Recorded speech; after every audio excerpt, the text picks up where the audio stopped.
Assalamualaikum warahmatullahi wabarakatuh. Saya ucapkan terima kasih kepada Ibu Enok Tuti Alawiyah Eskom Mkom dan kepada teman-teman yang sedang menyaksikan video presentasi kelompok kami.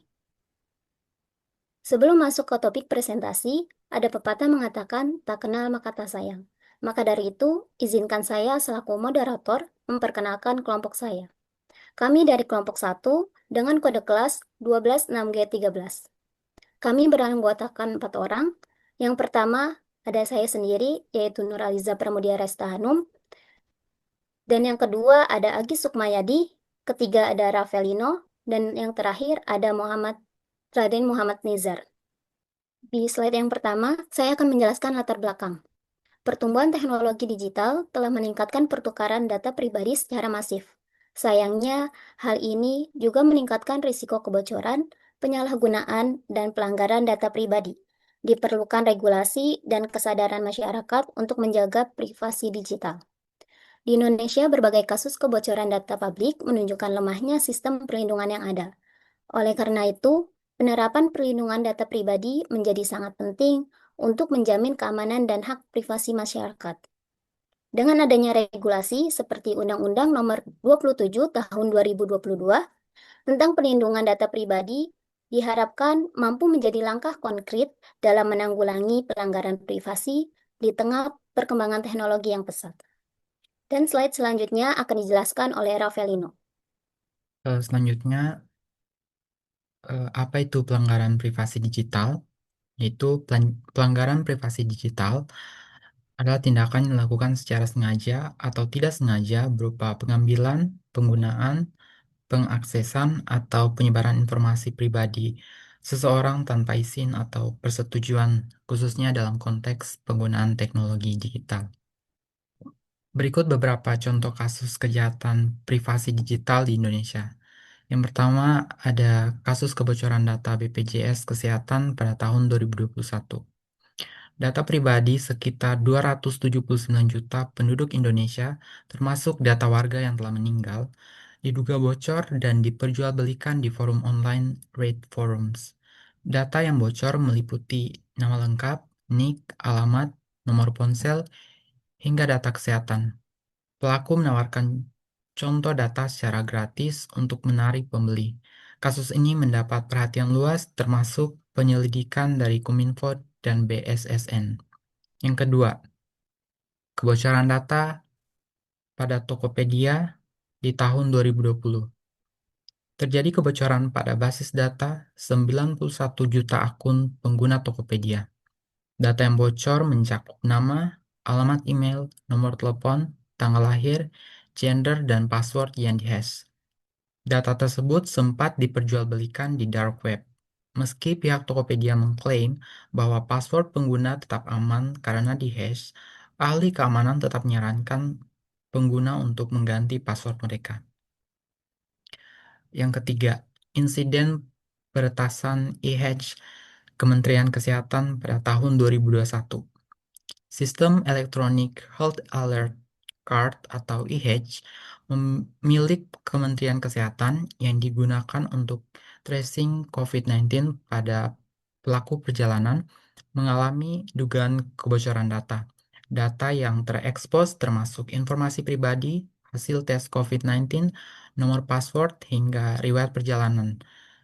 Perusahaan keamanan cyber VPN Mentor melaporkan kerentanan ini yang membuat data lebih dari 1,3 juta pengguna berpotensi diakses secara ilegal.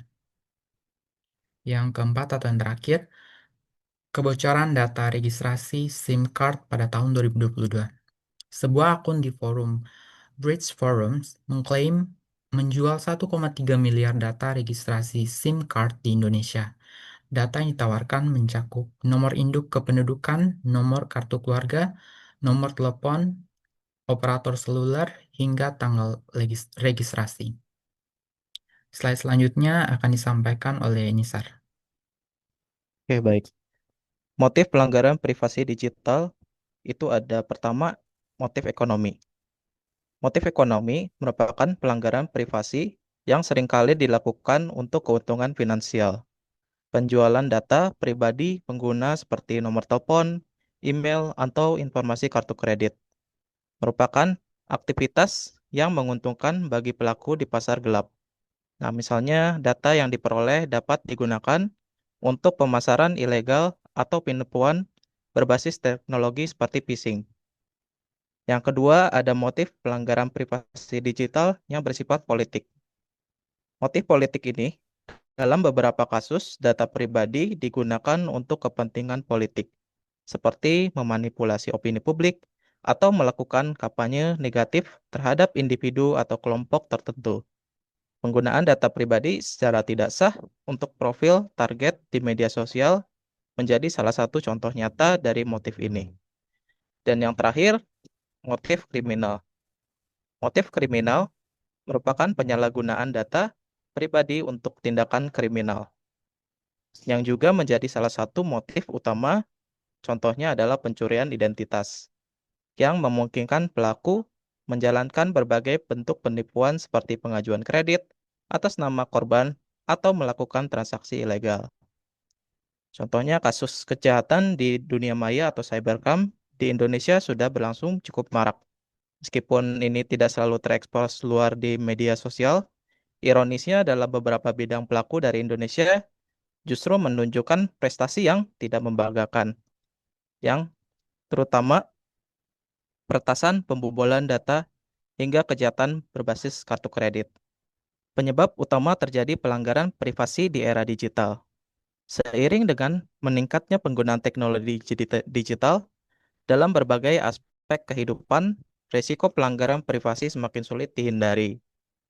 Banyak faktor menjadi penyebab utama terjadinya pelanggaran data pribadi, baik dari sisi pengguna, penyedia layanan, maupun perkembangan teknologi itu sendiri. Untuk memahaminya, berikut ini adalah beberapa penyebab utama terjadi pelanggaran privasi di era digital. Yang pertama ada kurangnya kesadaran masyarakat. Banyak individu yang belum memahami resiko yang terkait dengan berbagi data pribadi secara sembarangan, seperti saat mengisi formulir online atau menggunakan aplikasi tanpa membaca kebijakan privasi. Yang kedua, keamanan digital. Keamanan digital yang lemah, infrastruktur teknologi yang tidak memadai, terutama di perusahaan kecil menjadi sasaran empuk bagi pelaku kejahatan cyber. Yang ketiga, ketidakpatuhan terhadap regulasi. Beberapa pihak tidak menerapkan standar perlindungan data, seperti yang diatur dalam Undang-Undang Perlindungan Data Pribadi atau disingkat UU PDP. Dan yang terakhir, perkembangan teknologi yang tidak terawasi. Inovasi seperti big data dan lemahnya pengamanan sistem, rendahnya kesadaran individu dalam menjaga privasi, serta kurang ketatnya penerapan hukum sebelum hadirnya regulasi yang lebih khusus. Untuk pencegahan akan disampaikan oleh teman saya bernama Agis. Baik, di sini saya Agis akan menjelaskan pencegahan pelanggaran privasi di era digital. Yang pertama itu ada edukasi publik. Meningkatkan kesadaran masyarakat tentang pentingnya melindungi data pribadi melalui kampanye dan pelatihan keamanan digital. Lalu yang kedua ada penerapan teknologi keamanan yang perlu lebih kuat. Perusahaan perlu mengadopsi sistem keamanan digital yang lebih canggih seperti enkripsi data, firewall, dan autentikasi dua faktor. Lalu yang ketiga yaitu penegakan hukum yang tegas.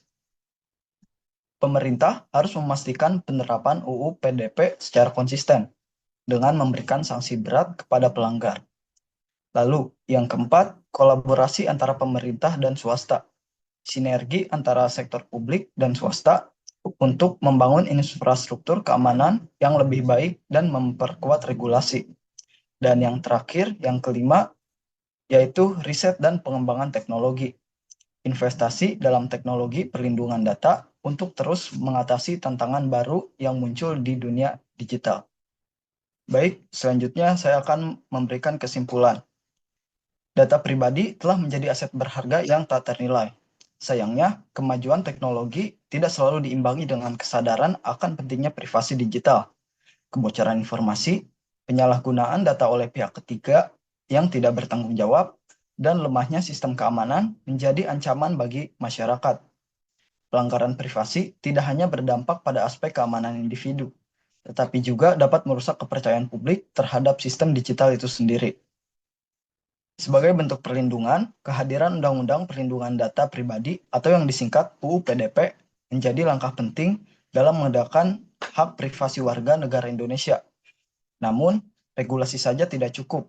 Diperlukan kolaborasi lintas sektor pemerintah, swasta, dan masyarakat untuk membangun budaya digital yang aman dan beretika. Dengan peningkatan literasi digital, penegakan hukum yang tegas, serta penerapan teknologi yang bertanggung jawab, Indonesia dapat mewujudkan ekosistem digital yang menghormati dan melindungi setiap data pribadi penggunanya. Baik, jadi itulah presentasi kami, kelompok kami pada video ini. Jadi mohon maaf bila ada kesalahan. Wassalamualaikum warahmatullahi wabarakatuh. Waalaikumsalam. Salam.